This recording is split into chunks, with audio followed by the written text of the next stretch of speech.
Hello everyone, it's Serenity. So today's video is basically going to explain bloodlines as well as this basically the nation of Israel and also exactly how Jesus being known as the Redeemer, why that is so. Okay? So to get started, I had mentioned in my last video about my brother, my sister in law, and his children and their treatment of me now that I am no longer a Jehovah's Witness. So, the reason I didn't actually go further into that is because number one, I like my videos to be shorter, and number two, I also don't want too much information to be in one video so it's easy to think about, basically. So, as far as parents basically putting upon their children the burdens and karma of their bad decisions. Many people have read certain accounts in the Bible where the children suffer for the parents' bad decisions. Now, this is one of those cases because what the parents choose to do or not to do affects their bloodline, their children, and therefore those children's children. And you get the point because it goes further down the line as more procreate. So, in instances like this, you need to have someone who redeems that bloodline. So by redeem, it not just changes the offspring in future generations, but it also redeems the ones of the past generations. Okay? So this is actually what Jesus or the offspring, I say offspring because as I have explained, there are splits that occur. So you cannot just say it's a he or a she.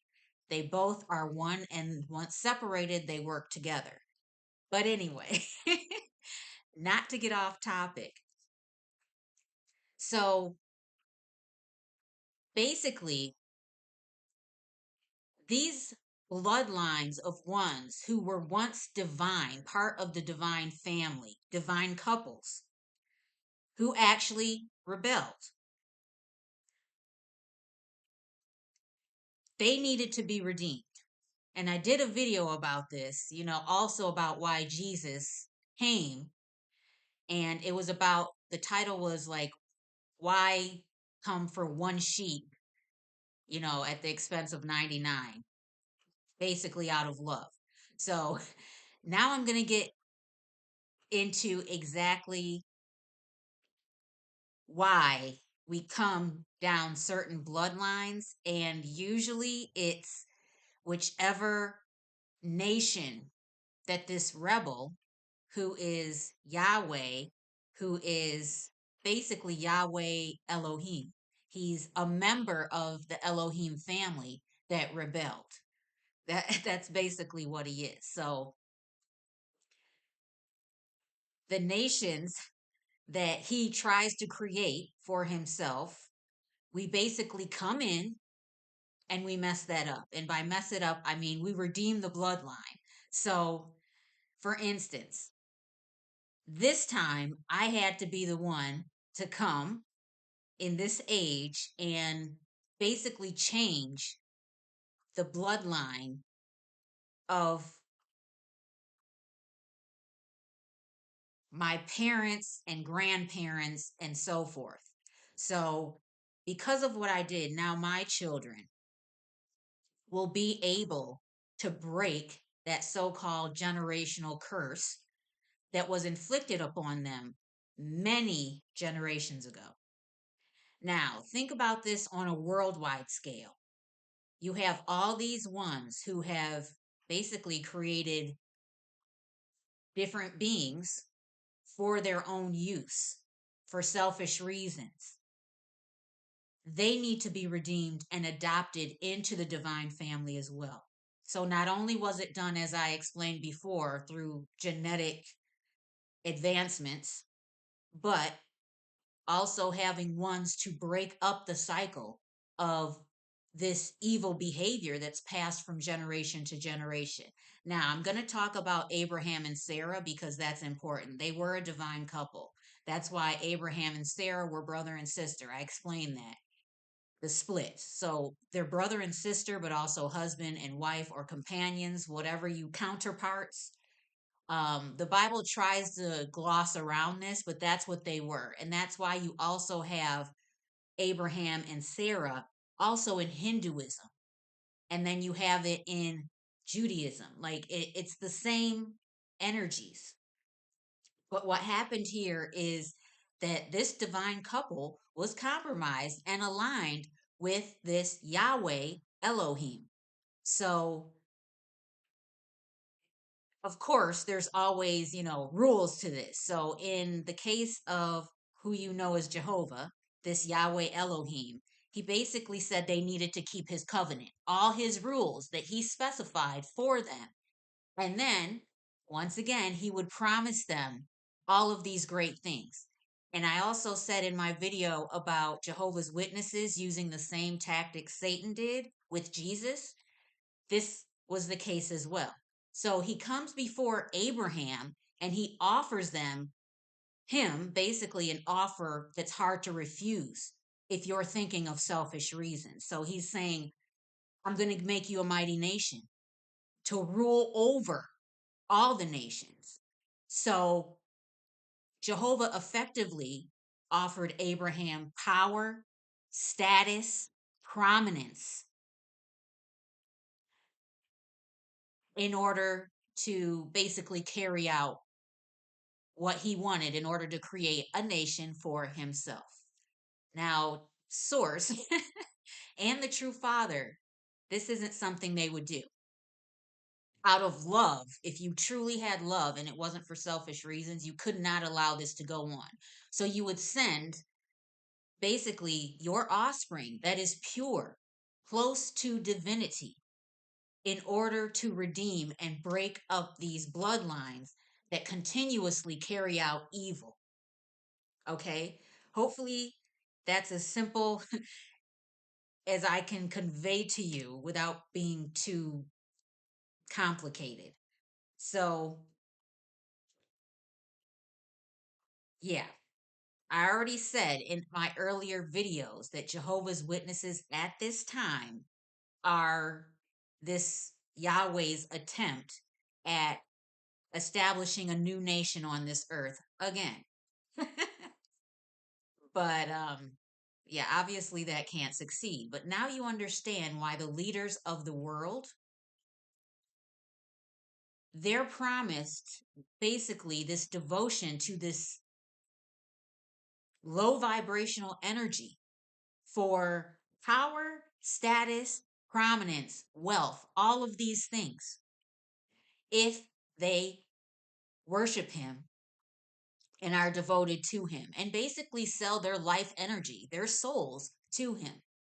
Things are not so simple. So you can even look at these celebrities that create these very successful, wealthy lives for themselves. But at the end of the day, they go to Jehovah because they've basically made a vow to him. Okay. Okay. So hopefully now you understand the redemption process. And I said, this has happened time after time after time, not just with Jesus taking on different avatars in different ages in order to do this, but it's also why in Luke chapter 2, verses 34, yeah, I'll read that. Luke 2:34.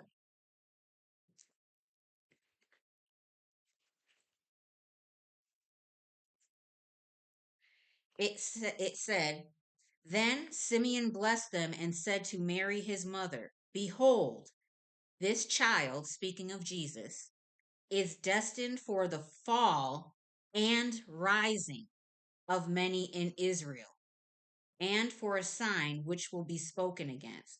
So the fall and the rising. So as I said, he comes and he breaks these cycles, which then allows that nation to rise. But because they can rise and actually start the process to function in divinity, the more generations go on, it also leads to the fall of these nations that this rebel family member of the Elohim has tried to create time and time and time again. So it truly has been a spiritual warfare. Now you see exactly what led up to the flood. Because once he was failing, he had to do something to stop himself from losing. But it was a very traumatic event. And at this point, maybe many of you may wonder, like, well, it's been such a darn long time for, source to act in behalf of all these things, but you have to realize certain things have to take place, like I said, for the best outcome. And that time is now. So I had said that there is this harvest work that's going on, finding the ones that have basically been this gene activated so they know divine love and can act in a way that they no longer need to be controlled because they will automatically know how to be guided with the law of love in mind. It's also the reason why I said I'm not doing this anymore, because there will no longer be a reason for it. Everything will be done. So, even to a human viewpoint of time and how much hundreds of thousands of years have went by, you have to keep in mind that time does not exist to an infinite being who has no end and no beginning. So what is enough time? Really, what's enough time? Okay. That's it for today. Um, Hopefully that made sense. But as always, if there's any questions you have, you can put them in the comments, or you could email me directly if it's something you don't want, others to see in the comment section. I will put my email in the description of this video. Okay? All right. I love you all. Peace be with you. And if you guys start to feel a certain heaviness that is affecting your vibration, keeping you from being as high as possible, just stop, rest, and meditate in order to recalibrate yourself. It's very important. Don't try and just press through it and ignore it. Okay? All right. Bye bye.